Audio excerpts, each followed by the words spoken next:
Good evening. The Toronto Raptors absolutely blow out the Detroit Pistons. It was a 142, 113 or something. Just, oh man. If you think the Raptors are a weird roster, I introduce you to the Detroit Pistons, which have kind of all of the problems that the Raptors do, just times like a million. And yeah, they make the least sense out of like any team. No Pistons scored more than 7 buckets tonight. So yeah, just it's almost like they look at Precious Achua and are like, can we build an entire organization around this? Could we just um, I don't know. Like this team is just weird, and I'd say like everybody on the Raptors played well. Like, OG was 2 for 11, so but it was his first game back after the finger. I thought he got roughed up quite a bit in the game. Like he took some pretty hard fouls and was just kind of he hit that first three and was like, ooh, that felt good. And then he got a tech, which was really funny. And I noticed Malachi was like kind of had this adorable little like shit eating grin on his face as OG was getting teed up. I might zoom in on that at some point. But yeah, I mean, Pascal and Scottie go plus 60 in the game, and I thought they both had really good games. I thought Pascal definitely he had one play where Gary did this incredible diving out of bounds and throwing it right to it was like a beautiful, and then Pascal missed the bunny and was like, and he had a couple of those in the game, but then I felt like in the second half he kind of did like the Jordan rules thing with the Pistons where he started seeking contact and he started putting his shoulder into people and finishing through contact and getting to the free throw line. And he got 23 points, I think. So, yeah, he played really good. And then Scottie was like, if it was a more serious game, like could have got a triple double. I mean, he had 9 assists, 17 points, and I think like 8 rebounds. So easily could have been a triple double and was like a triple double impact early on in the game where if this thing felt over, I mean, it's funny too because like the Dwayne Casey thing, I was thinking about that during the game. Like, there must have really been something to that because this team has a better roster now. They have Cade's like the one bright spot. I mean, he was like 7 for 17, but um, I like, yeah, man, this team like plus the Sadiq Bey trade still makes no sense to me. Someone on Reddit pointed out that the Pistons are now 4-35 since the Sadiq Bey trade, and he has a 62% true shooting this year. And again, nobody on the Pistons made more than 7 buckets. Weird team, and yeah, like Cade is really the only like playmaker on the team. So he would like make a good pass or make a good read, and then the second there was any kind of like help defense from the Raptors, it's like, I mean, you got Marvin Bagley. The fact, I mean, it's a pretty obvious joke, but like the fact that you have Marvin Bagley and James Wiseman, like both. Where did Wiseman go? Like, well, Wiseman went two. I mean, where did Bagley? I think they both go. Did they both go two? I think they both went two. They're both like lefty bigs who, I mean, just yikes. Like, I don't know. I really do not see it working out. None of their bigs have like touch, really. That's the other thing with this team. Like, it's just, I mean, at halftime, Marvin Bagley was minus 19 in 8 minutes. So I don't know. I have no idea what the vision is for this team. So I think you do have to take that into account a little bit with the Raptors W here. Although I think a game like this, where this was like a fun game, like everybody was having fun. Like even when OG got like teed up, they were all like laughing on the bench about it. They were giving Malachi shit for not dunking on that play. Like it was just kind of, it was just like a fun game when you're up by that much. And yeah, I mean Monty Williams is like their third highest paid guy.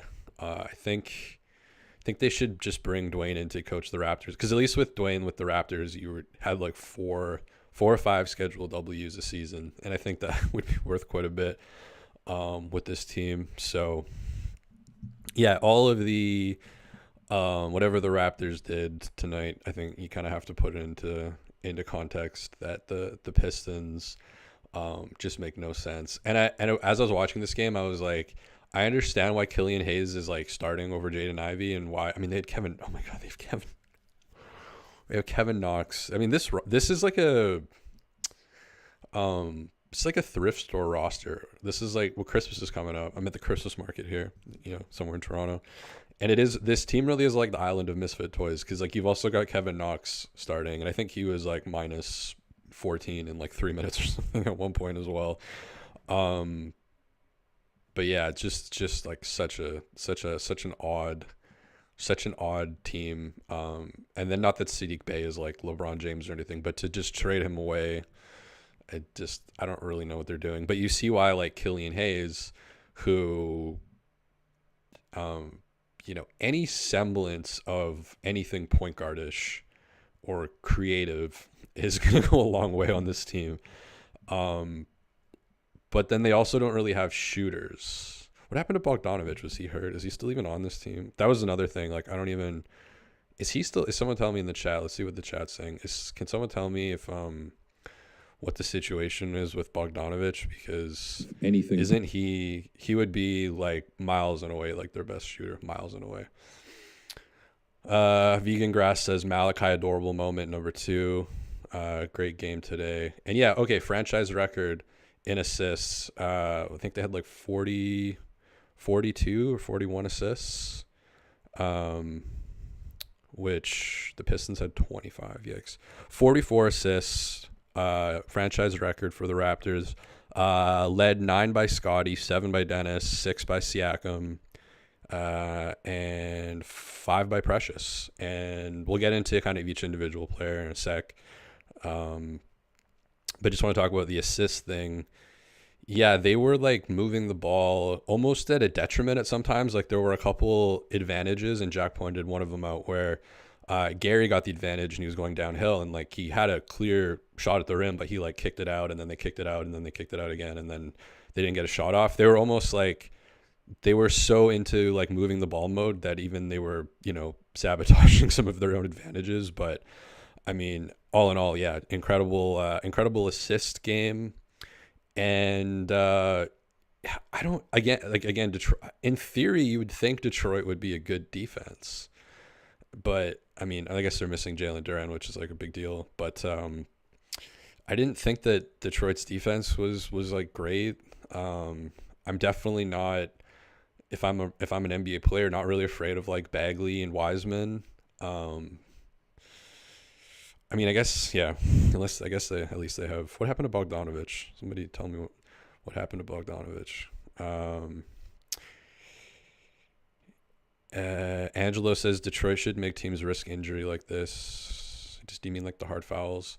This was a Raptors bench episode, Robert Reiger. Yeah, good point. Yeah, it definitely was. There were some great bench moments. I feel like I watched the bench a little bit more than I normally would, just because of the nature of the game. And yeah, they were having a lot of fun. I think this was kind of their first just like disgusting blowout. Like this one you knew was over, pretty much. And a lot more people are watching the post game because the Raptors won, which I never knew that would be like a theme that people would watch based on if they won or lost. But I can already tell more people are watching from the W. Nameless, most points at home ever. Is that true? I didn't know that. I guess that makes sense. Like 100 and whatever, 42 is a lot. The Raptors have like struggled to score. This has definitely got to be like the season high. Maybe even, when's the last time they even scored? I can't remember the last time the Raptors scored 140. This is like what the Pacers and Kings last year used to always put up. But so I thought, kind of some individual players on the Raptors. Precious, obviously a really nice bounce back game for him. He had really only like one, I mean, he missed a couple of threes, but his threes that went in looked really good. So, you don't hate the 3-point attempts. And when you're like, one of the nice things about being in a game like this is like, you can't fuck around and just completely, but you're a little bit more like liberal and like trying different things that you might not try out. So you might want to get your 3-point flowing again. And I thought for Precious, this was like a really good comeback game. Ironically, like I said off the top, this whole team seems like it was built to be Precious Achiuwa. You've got these like Isaiah Stewart just filled with these types of players who are like these big athletic guys, but they don't set the hardest screens. They're not like the biggest rim deterrents. But yeah, so it's kind of funny that Precious had his kind of his breakout game against a team that's basically an amalgamation of him as a player. But yeah, no, he was really, it felt like he was, when he was bringing the ball up the floor, especially, he just had that confidence, and his handle looked better, somehow. I think when you play with more confidence, things just look better. Your handle looks better, it looks tighter. And he wasn't like, there was only really one play where I thought he had the open three, actually. This was kind of, I think, the third quarter, and he turned it down. He decided to drive instead. And then he like quickly realized like, fuck, that probably wasn't the best idea. And then like turned around and threw a shitty pass to Malachi, I think, with like a couple seconds left on the shot clock. Voice crack, need some water. But other than that, like, yeah, he was just crashing the boards like that. That one video I made a few days ago about the three, like he had against the Celtics, he played for 21 minutes and had no offensive rebounds. And it, my theory is because he's like on the perimeter so much. So I felt like in this game, he was attacking how many rebounds? Let me just check. Precious Achiuwa had 6 rebounds, 3 offensive rebounds So yeah, 3 offensive rebounds in 19 minutes is pretty good. And he also, again, with 5 assists as well, plus 17, 5 for 10, 2 for 4 from 3. So yeah. And then obviously too, I mean, Jakob Poeltl, the big kind of bounce back of all the players, and maybe give him the chain if they're doing the whole outperforms expectations. Because I felt like he just I put on Twitter, like he destroyed Detroit like he was a Japanese car manufacturer. Like that's what turned Detroit from like the hub of America into like what it is today. But I mean, it's recovering. So shouts to all my Detroit fans. But yeah, I Google Earth randomly. I spend way too much time on Google Earth, and like I Google Earth like 8 random places in Detroit. So it was like a few months ago. I think like 7 out of 8 of them, I was like, oh my God. But yeah, it's yeah, he just like demoralized the team. I felt like he just had so many blocks that were just these like volleyball spikes, and then he was efficient too, like on the offensive boards, or on the offensive glass, or yeah, I guess whatever. On the offensive end, he was efficient around the rim. He wasn't missing stupid bunnies. And I think the broadcast maybe brought this up, or so I saw, but somebody, because I'm half working on how to shot put a free throw like Jakob Poeltl, and I feel like he changed his free throw looked a little bit more like he wasn't trying to throw the ball as hard as possible off of the back of the rim. Like it looked like he had a little bit more of a, I don't even know what to describe it, but just a little bit more of like a touchy, like floatiness to it. Like it just wasn't like a Kawhi line drive. I don't know. Some of those were crazy, but yeah, he tries to shoot like that a lot. And so I thought he had a really good bounce back game, and just kind of like out of the gate, it felt like it was the only time that like Detroit was really kind of like trying, because it was 0-0. And yeah, it felt like his defensive plays were like demoralizing, and I haven't seen that at all this year. This was the first like game where I went like whoa, like Jakob is out there like murdering people. I mean, he looks like he could be a serial killer sometimes, just like with his kind of deadpanness to him, but didn't miss a shot tonight, and he went 6 for 6 and then 4 for 5 from the free throw line. So maybe a bit of an adjustment, 10 rebounds plus 21. So, again, it's against Detroit with no Jalen Duren. I mean, context, but, yeah, I mean, yeah, I just thought he was a goonball in the beginning of the game. Chris Boucher continues to bring Great energy off the bench. He was a DMP there not that long ago, and now it feels like he really gets into the game. Like he's very rarely like spaced out, and his fuck ups are more that he's trying too hard. Like dribbling in transition, crazy closeouts, Kevin Durant step back threes. Like that's when he gets into trouble. It's not ever because of like lack of effort. So him going 3 for 4 from three, 5 for 7 from the field. Yeah, he continues to be one of the more reliable weapons off the bench. Also grabbed 6 rebounds. Jalen McDaniels, I don't really remember anything. He only played 8 minutes, but apparently he went 2 for 4 from the field, so good for him. We had the debut of Ron Harper Jr., which will probably be the first Raptor Moments EP name, making a song for each of the Raptors, at least one. Some of them will have multiple parts, but probably gonna have Ron Harper Jr. be like the title of the album. And then Malachi comes in 3 for 5 and 7 points. I don't really remember a lot of Malachi. I remember Malachi not dunking it. I remember Malachi like smiling about OG's tech, but didn't really remember a ton of Malachi. And then Gary was really trying to get it. His shot really wasn't going. It was 2 for 7, but he's a plus 20. He got 4 for 4 from the free throw line, so maybe hopefully that'll bump up his. I feel like the Raptors shot really well from the free throw line, because they've been shooting like 69%. Oh wow, I'm an idiot. They went 62% from the free throw line. What? How is that possible? That's wild. So they were 18 for 29 from the free throw line, the Raptors. Is that real? Okay, I didn't notice that. I take back what I said. Yeah, okay. Anyways.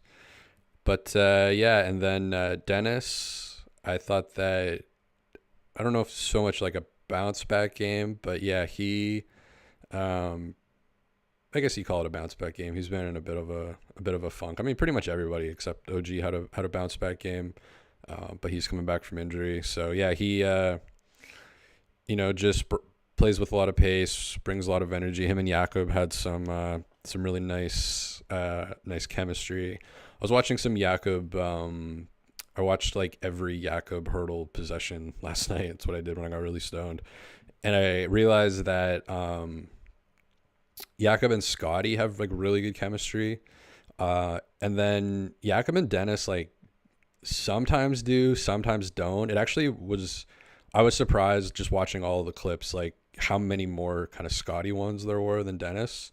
But when they do when they do have good chemistry, like Scottie or Jakob and Dennis, it's like really kind of, breathtaking or whatever. Like it's like, kind of the shovel passes and behind the head stuff. And they're, which is funny because Jakob's hands don't always seem to be that great, but I think him and Dennis are kind of on like a, like a similar wavelength. And then, Pascal, I thought that other than ruining Gary's highlight there in the first half, he started to look for contact and was getting those calls. So, I mean, may as well keep going back to that. Again, you don't, without Jalen Duran, you just don't have a lot of rim protection, despite this team being kind of built like it should be, but it just didn't really seem like that much of a deterrence. Pascal was getting to the rim like pretty easily. There's one, he was spinning quite a bit, and that was kind of there pretty much whenever they wanted it to be there. So, I thought that was good. And then Scottie, the stadium I think was kind of quiet. It's an earlier game, so you could really hear him screaming like the whole game, which was especially like in the beginning. Just stuff like, I've got ball, or screaming at guys when they're shooting, like not even necessarily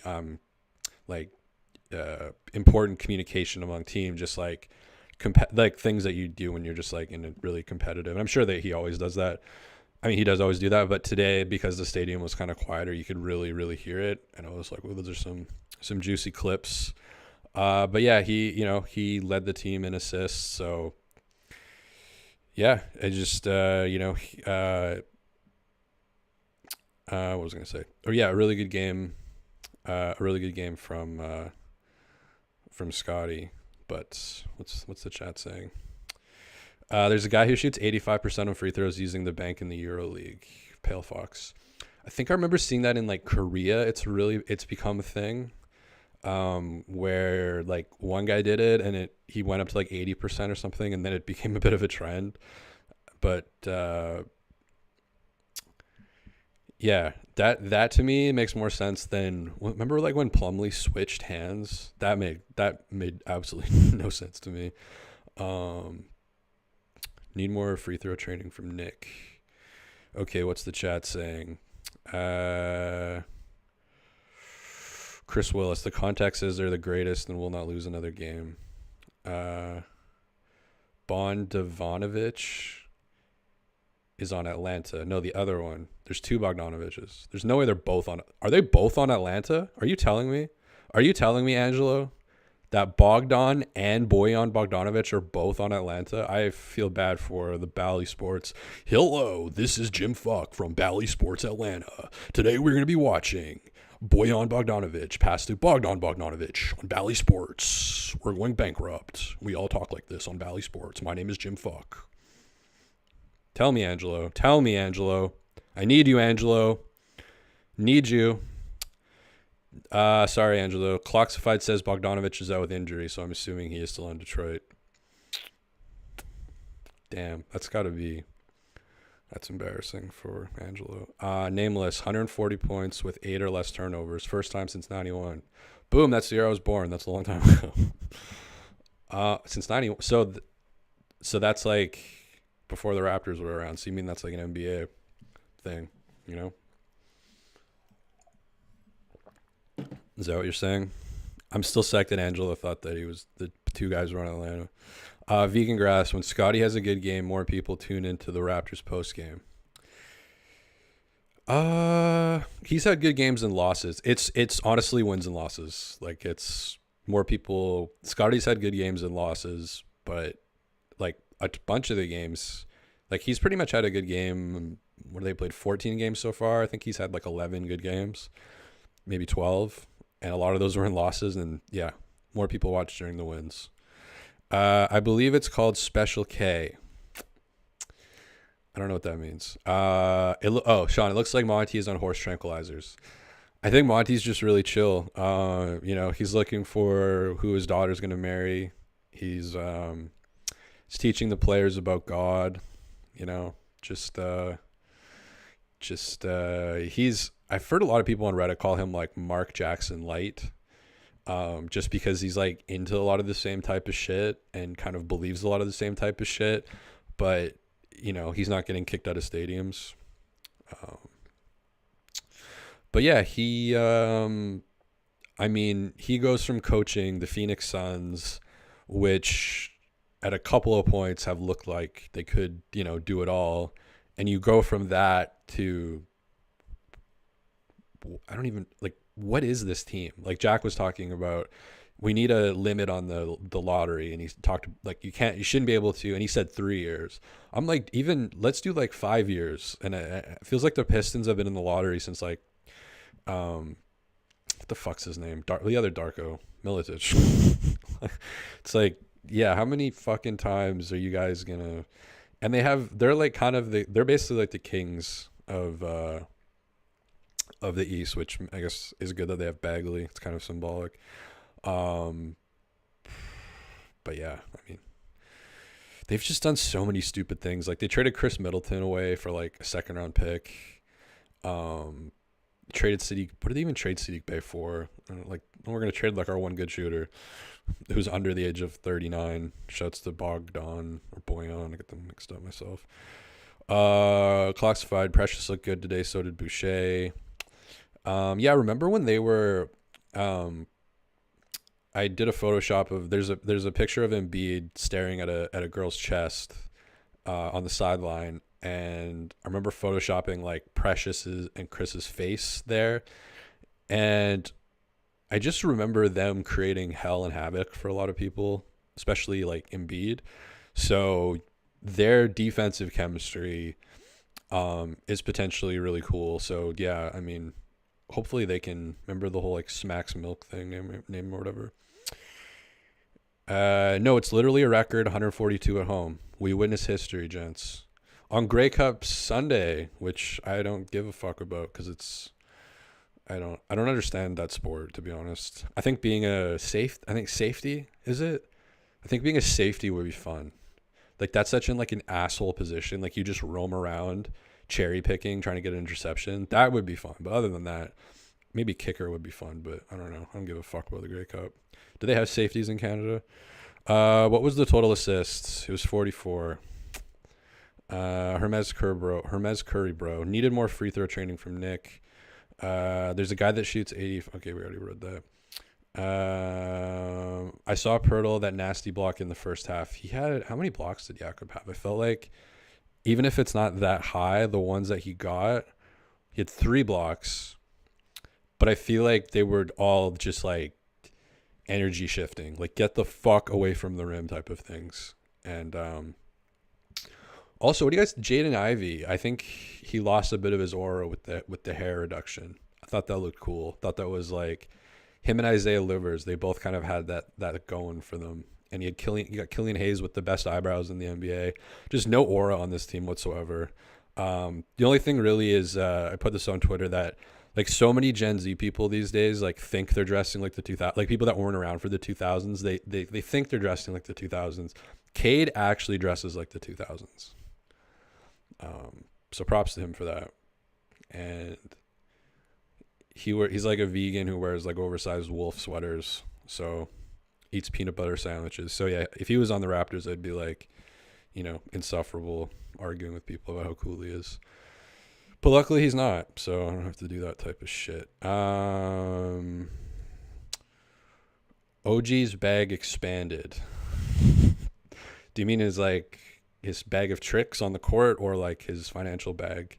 I thought he had a kind of a roughish game today, but that's whatever, it's his first day back. He's not grounded anymore from doing his chores, finished all his chores, and now he's ready for the Pistons. So yeah, I didn't have a ton of notes on this one. I got a Grady Dick Fat Joe video coming out, I think tomorrow. It's definitely a goofier one. So look forward to that. I guess I didn't talk about Grady. Grady had made a shot in the game, What did Grady do? 1 for 2 from 3. So he was the only, oh no, Ron Harper, garbage time. So the garbage time guys were minuses, but whatever. Doesn't really matter. Yeah, I guess Grady has kind of, I think, maybe lost a couple of like slots. Like he's not getting a ton of minutes. I mean, he got some garbage time minutes. 12 minutes tonight in an absolute blowout. And I mean, yeah, he's shooting like 23% from 3, I think. So I don't know what you do with that, because it's like, do you want him to get the reps? Do you want him to get the big league experience? Is he better off playing? Like, I don't honestly don't know. I don't know enough about player development to know, like, is it better to develop playing?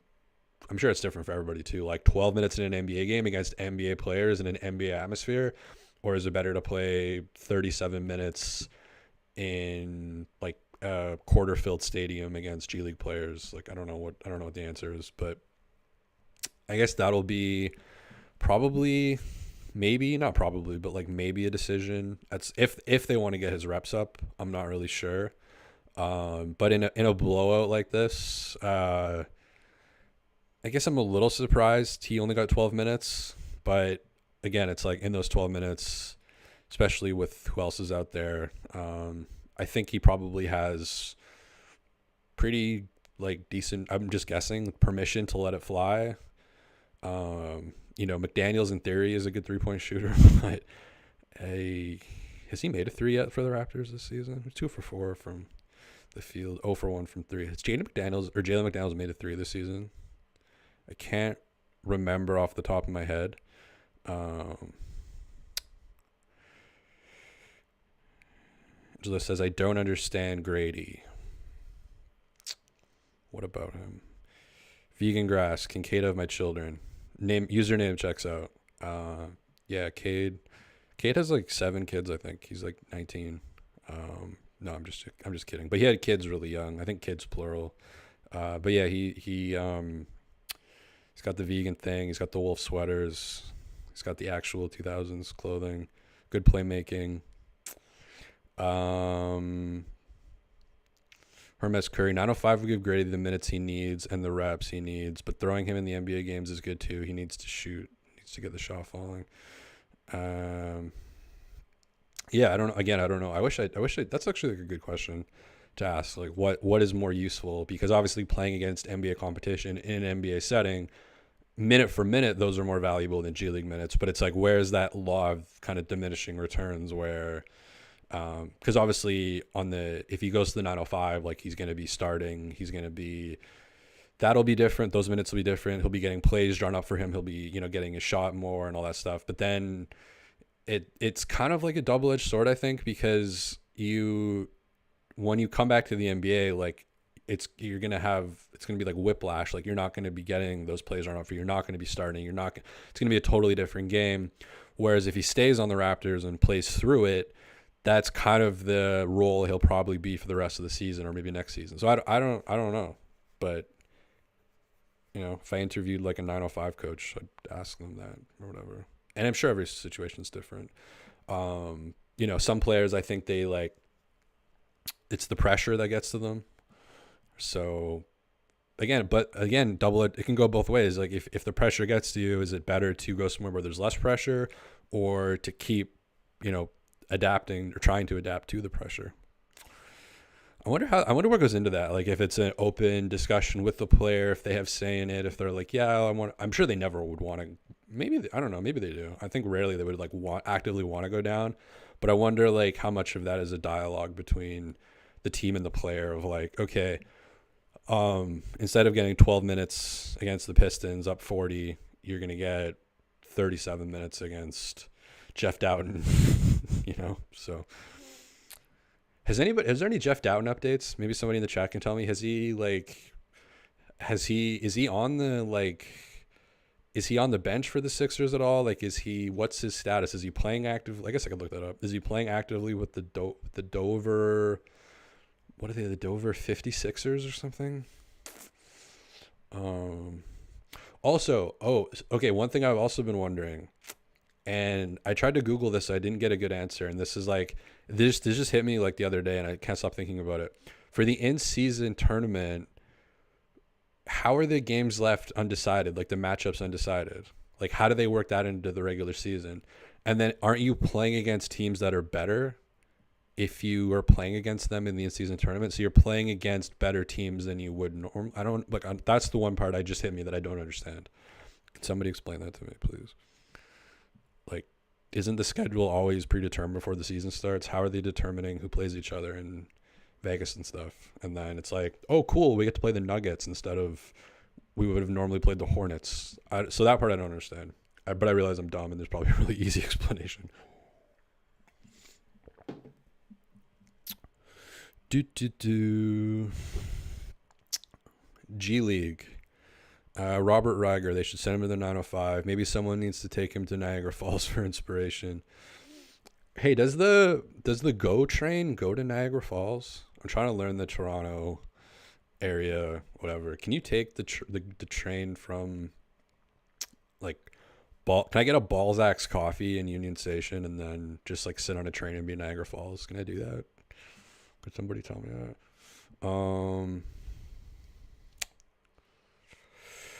When was the last time a lottery pick needed G League time? Good question. Well, we just saw James Wiseman today, but I'm sure there's been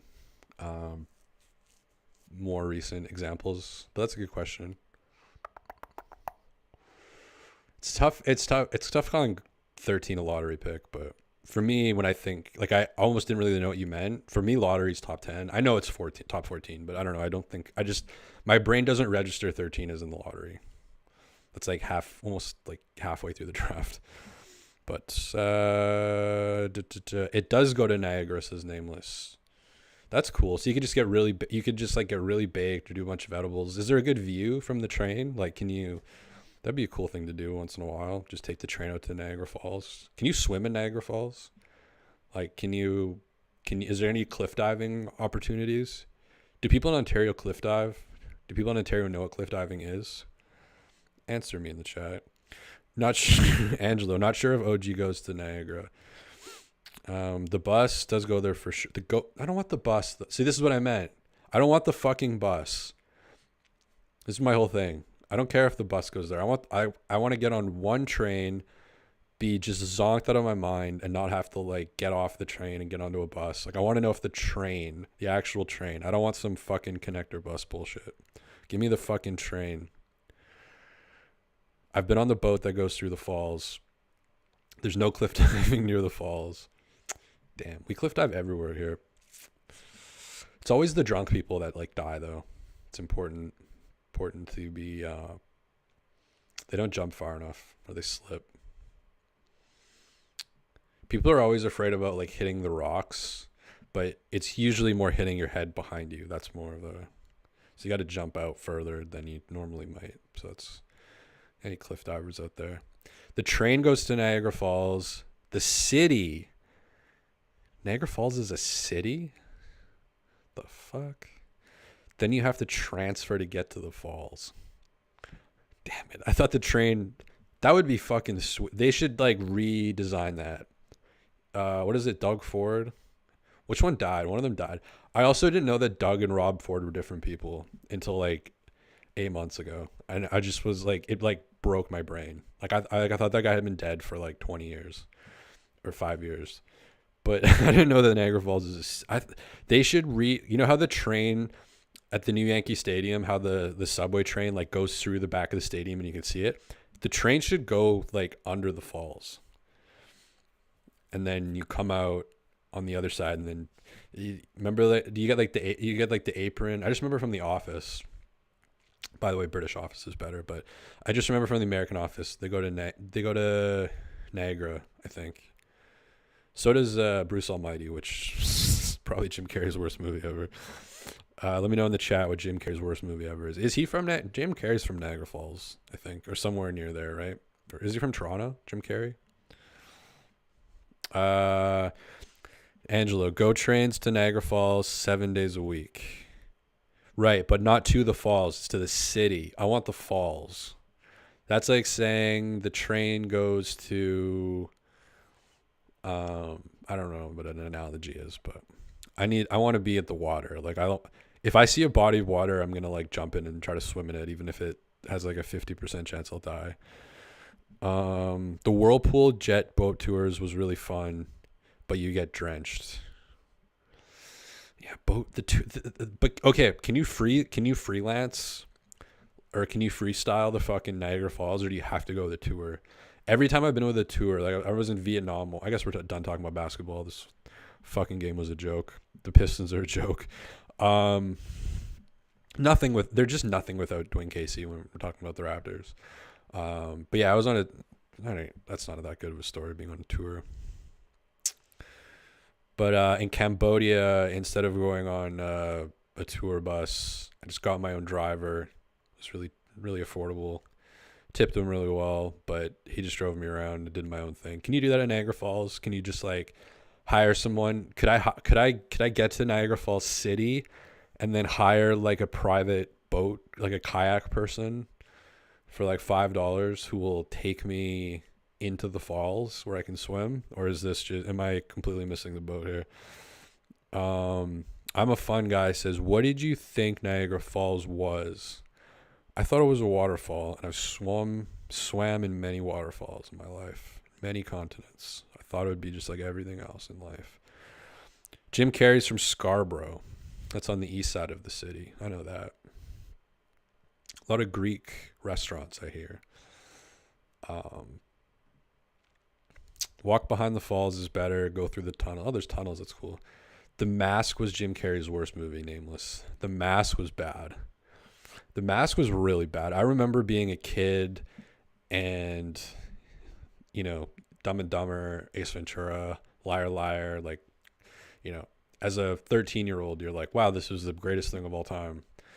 And then, yeah, I remember watching The Mask and wanting to like it and trying to like it because it was Jim Carrey, but fuck, that was, I don't know if I finished it, and I just never watched it again. That was, what's like even the plot of that movie? By the way, Cable Guy is his best movie.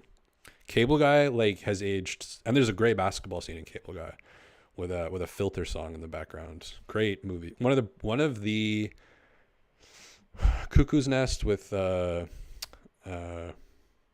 Martini throwing the ball into the fence. Martini, you threw the ball into the goddamn fence. That's the best basketball scene, but after that is probably Cable Guy. The ending for Cable Guy was a bit like kind of, what the word is, overdone maybe. Like the battle scene on the top of the, I don't think they really needed to go all out for that for Cable Guy. But also Jim Carrey, low-key a good singer. He sings Jefferson Airplane in that movie and actually does a really good job of it. And like honestly, that version might be better than the original. Jefferson Airplane, Somebody to Love. Go look that up.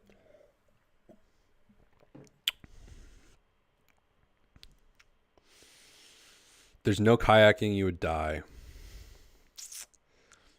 Really? What if you're like, you know, not right under it, but kind of further out where you can kind of just like ripple and kind of just mellow out by the falls? The spray from the Pale Fox. The spray from the falls is a zillion BBs. Is that pounds? Yeah, the spray is always annoying. They need to find out a way to not get. You need to put the train through the falls and get rid of the spray. Because yeah, the spray on waterfalls is just kind of creates this like mist. It's just kind of annoying. There's an actual like waterfall slide in Vancouver that like not many people know about. Everybody goes to like Capilano, which costs like $900, but then there's another place called Lynn Creek or Lynn Valley, and it's free. And it's the same like drawbridge basically, but then there's like a slide that you can slide down and cliff dive off of that basically. So that's pretty cool. Cable Guy rocked. It's why it lost ratings, the ending. I think it also was just like way ahead of its time. Like that movie actually aged so well with just like the internet and technology. Like it just, same as Truman Show. Fuck man, what? Jim Carrey movies from the 90s. You know that Matt Gaetz grew up in the Truman Show house? That's and the fact that he has a son that's the same age as him is two of the top 10 weirdest things about that guy. But I love that he grew up in the Truman house. Look that up, by the way. It's amazing. I need to rewatch Cable Guy now. It is one of those movies that I've caught myself watching clips of it over the last couple of years quite a bit. I haven't done a full rewatch of it in a while, but like, damn, that's a good movie. He just does such a good, like, he's so psychotic in that movie. Which is like a weird, he doesn't play, he's almost, this is a weird parallel, but I don't really remember The Mask at all. I just remember like again, what's the plot of that movie? There was like a nightclub or something, but he was kind of like a psycho in that movie, I think. Whereas in his other comedies like Liar Liar, Dumb and Dumber, Ace Ventura, like he's just more kind of goofy. But in Cable Guy, he plays like a deranged cable guy. Oh, another funny thing about that movie, like the basketball scene, they tried to make him look like a dork because he's wearing like Converse and like really short shorts, and all the other guys are wearing like shitty 90s clothes. But in modern day, like Jim Carrey's actually the one in that scene that's like would be in like today's style. So that part of it's kind of funny that, you know, the high socks with the stripes and the Converse and like the tight clothing, like that would be like a cool Hooper thing to wear. But in the 90s, that was, you know, the dorkiest thing you could possibly wear. So, and he had a headband. Oh man, that's a great fucking scene. Like really well done too. Like as an editor, just the way the glass crashes, the way it slows down on the dunk. Like, oh, I know. We talked about like, do any dunks look better in slow motion? Talked about that a couple times ago. Maybe that one. Maybe that one does. I'm gonna watch that right after this. Fuck the Grey Cup. Still know the river is wild and dangerous. Angelo, Grady should take the ferry from Toronto to St. Catharines and then take the bus to Niagara Falls. Okay, I'm learning about the transportation. Do you guys know there's a GO train station called Old Cummer in Toronto? I think it's in York. It's Cummer. Old Cummer. I've shown. Jeez, need a weed sponsor for this channel. I've shown people in Toronto the sign, and they didn't know that it existed. So I'm trying to learn everything about Toronto area. You know, I'll probably move to Brazil or Argentina at some point, but then Toronto will be the next one after that. I was researching. I like Long Branch. I don't know why. It's just close to the water. Does anybody know anything about Long Branch? Who knows about Long Branch? Tell me about Long Branch. Hermes Curry, bro. The Whirlpool Jets is 45 minutes, and you go through the real whirlpools. Water hits you at 40 kilometers an hour is what it felt like. See, that sounds like fun. I could do that. There, vegan grass. There's a boardwalk along the river by the falls. Lots of people don't know about. See, this is what I like, finding out. Okay, you know, blog TO 10 things you didn't know about Niagara Falls. I like the boardwalk. I like the boardwalk angle. I'll have to check. How do we start talking about Niagara Falls? Bruce Almighty, Jim Carrey. We've got Jim Carrey, Niagara Falls, the Detroit Pistons. You suck. I think we're gonna kind of wind it down here. Does anybody else have anything good in the chat? I think that's pretty much it from my notes. Like, arena's so quiet you can hear all of Scotty's screams, which could be some good sound clips for future edits. So that's fun. Malachi's adorable smile. Schroeder and Thompson, we're talking a little bit. I don't think anything materialized, but I mean, he in a way, he's like third, I think, in like rookie of the year voting, but again, it's like another guy that doesn't shoot, but he does all these other things like really well. I think he's like on paper, like the best offensive rebounder in the league, apparently. But yeah, I mean, crazy athleticism and good defender, but I don't know. This team needs shooting. They're kind of like the Raptors without like any assets.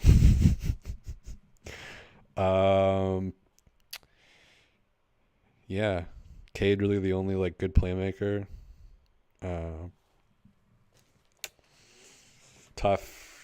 Tough Detroit. You know, they were my favorite team for like a year in 2004, and the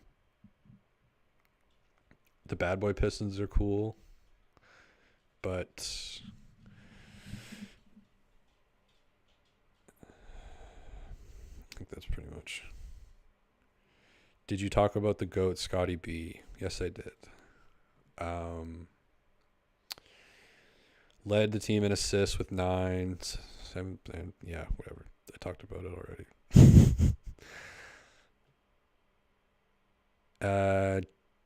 Juan, I'm going to butcher your name. Juan 2. Do you think the Raptors should trade Pascal? Not a GM. Talked about how, him and Scottie don't seem to have amazing chemistry, and it's like they have played with each other long enough where you would hope there would be more. But you could look at it the other way where it's like they've never had enough talent around them that fits, that really makes sense. So they're not as talented as Jaylen Brown and Jason Tatum, but it's the same kind of idea of like, well, instead of breaking them up, maybe you should try, because Tatum and Brown don't really work in theory either. There's lots of overlap, and neither of them is really a great playmaker. So I don't know. It's like there's so many different ways to look at it. I have no fucking clue. I'm stupid. But yeah, like you could. like on one hand, how the roster's unbalanced and it doesn't really make sense.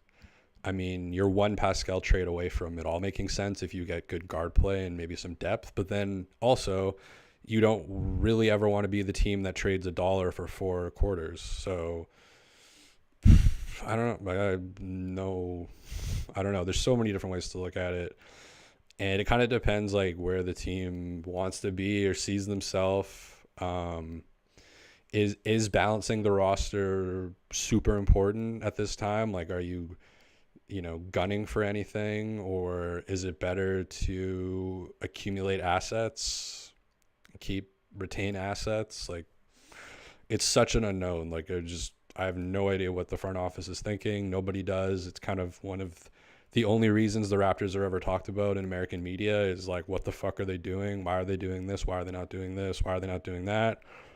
And as a fan, it's super confusing. I have no idea what's going on. But I mean, they tried to get Damian Lillard. That was pretty public. Bobby was like, yeah, Bob. So it's not like they're just like denying every type of move, but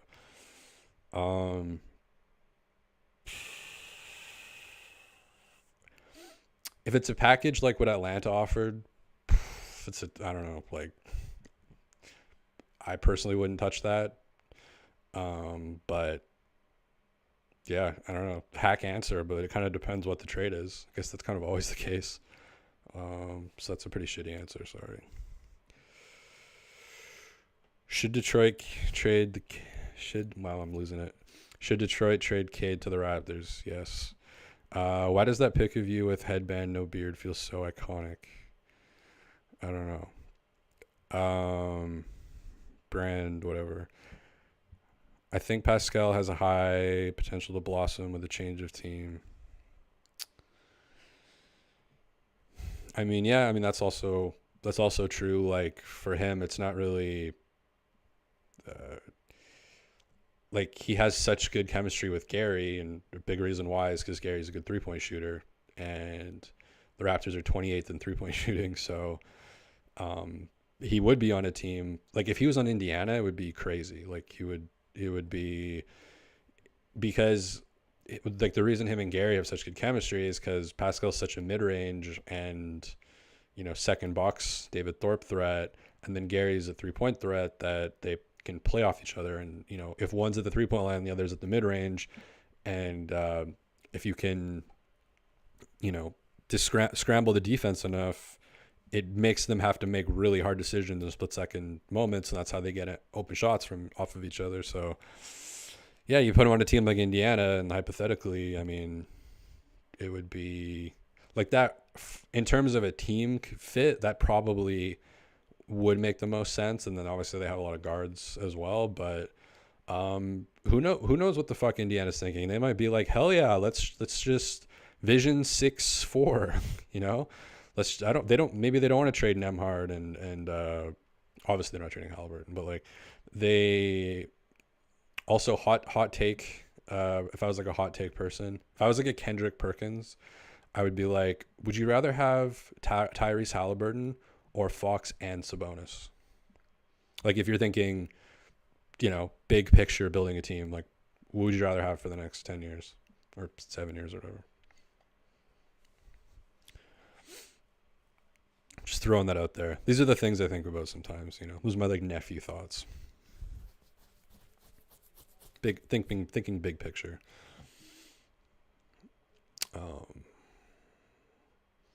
It's kind of like, would you rather have Kawhi and Paul George or Shea? Tough Clippers, man. Good on them for getting that W the other night. Harden with that 3 that just looked like a video game, where he just shoots it and falls over and goes in. It's like, fuck, man. But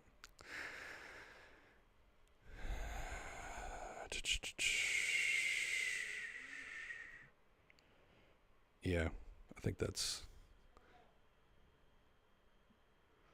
gonna go check out the Christmas market here. And yeah, Raptors with a disgusting blowout, and they set the franchise record in assists. Scottie and Pascal combined plus 60, 6-0. Yep. without Dwayne Casey, it just doesn't quite have it. They had a worse roster with Dwayne Casey last year, and yeah, they should have kept him around just to coach these games, because honestly, today confirms it for me that the